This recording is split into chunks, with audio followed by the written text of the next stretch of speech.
then the long train ride through Ireland to Belfast. Not a bad ride, but excruciatingly long. Check in at the guest house in the town proper, quick supper, quick sleep, quick breakfast, and a hop on the local train here to the Holland and Wolff shipyard. Fortunately, it was punctual. I was worried about being tardy for being 3 hours early. My darling Claire always said to me, "Robin, you better get out of the house right now and go be useful for someone." She always did lovingly encourage me to show up for work early and give my best effort.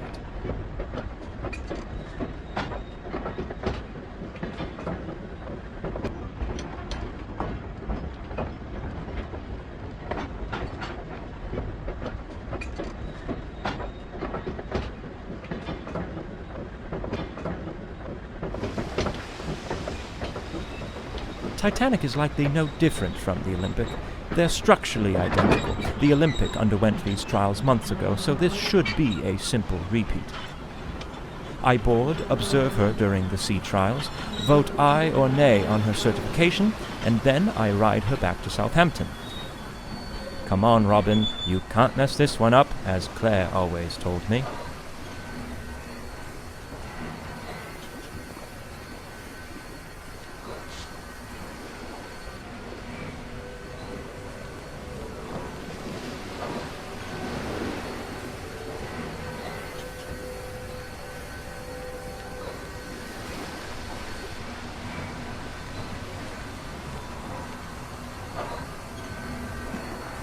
Let's look at the positive.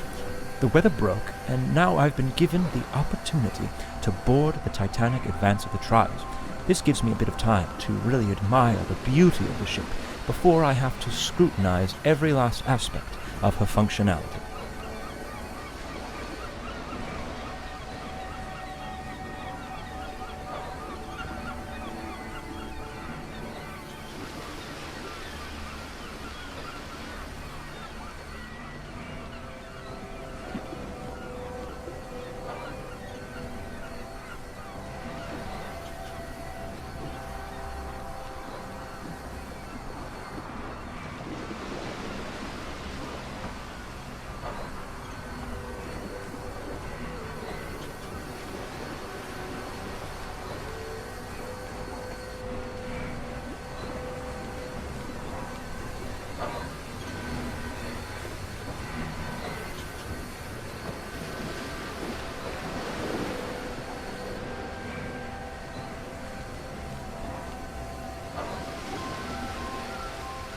I had better find my way aboard.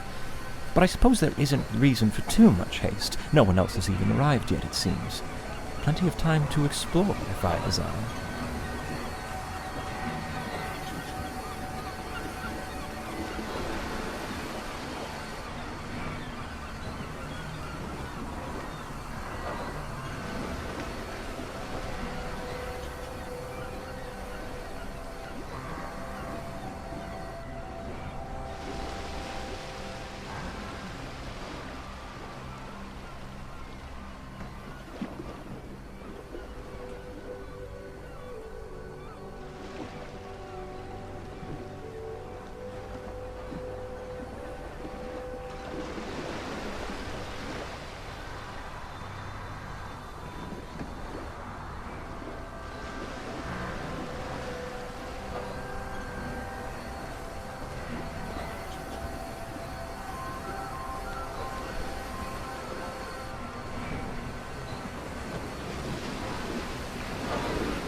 Most first-class spaces should be accessible at the moment, but I may be able to venture down to third class for a spell through Scotland Road on E-Deck. I believe I'm boarding before anyone else. Robin, right now you're the most handsome man on the Titanic.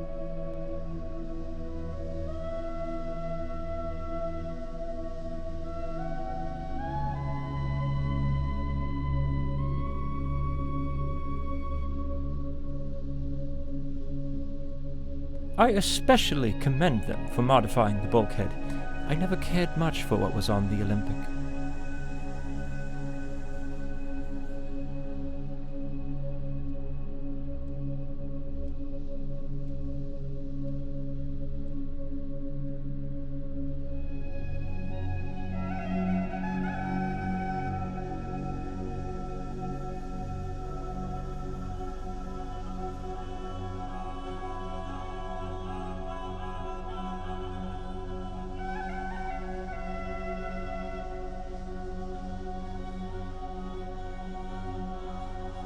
I shouldn't venture too far on deck. The Board of Trade members may board soon, and I'm expected to meet them.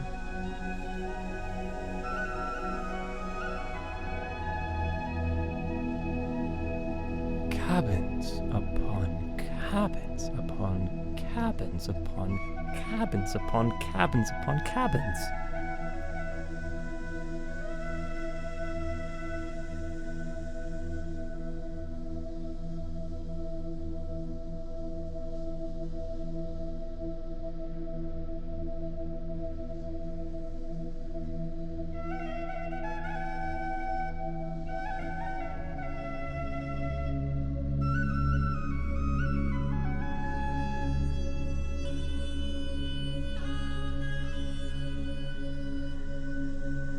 Love the wood detailing here.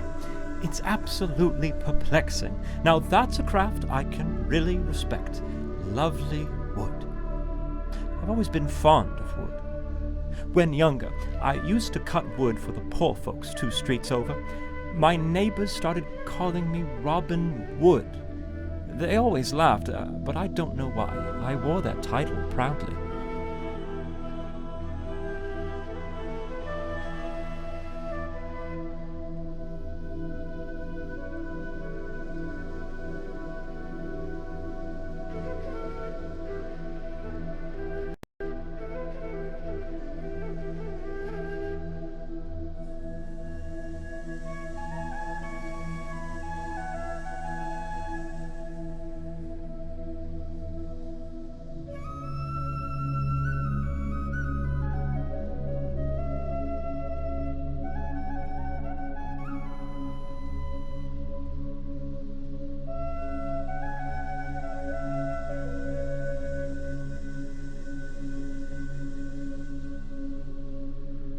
I suppose this won't be open anytime soon.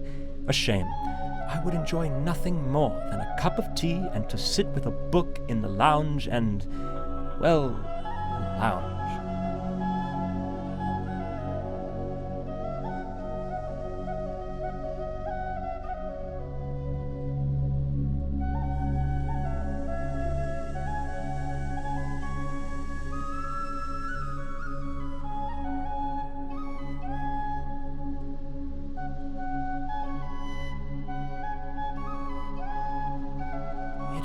Does remind you of Paris, though excepting the smell of overflown sewage. Wonderful memories are coming back to me of that city.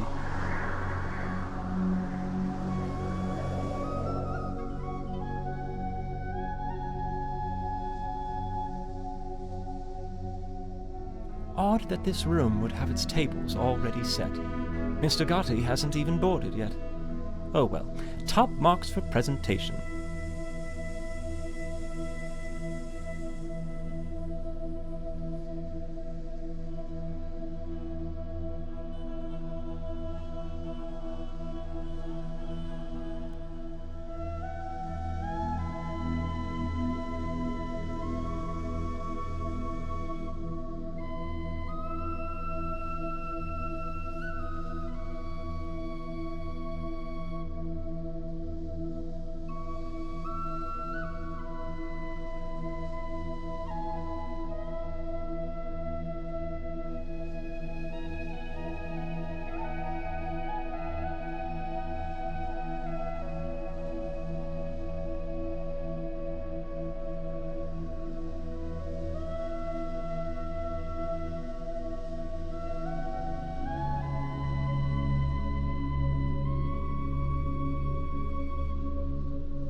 The lifts are out of order.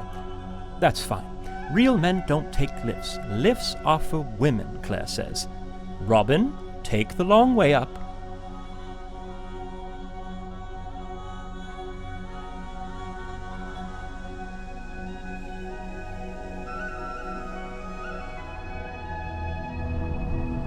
This is glorious.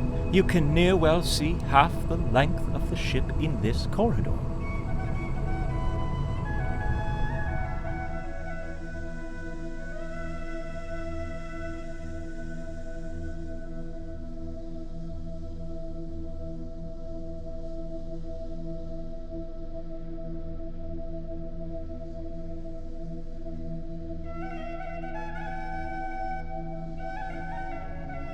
A stark contrast from the first-class accommodations, I should say, but still a major improvement from the other liners I've inspected.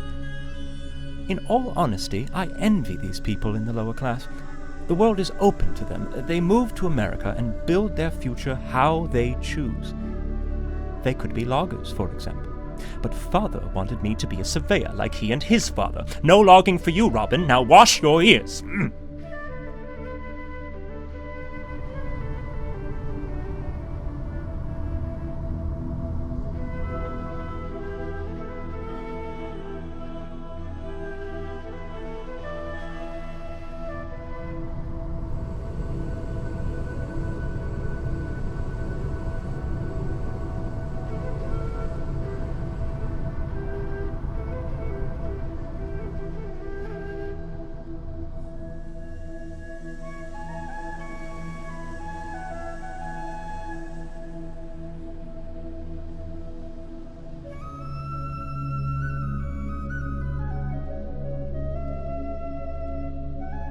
A nice Arabian motif with cooling colors as passengers relax after their time in the baths. But what a poor state these workers left it in.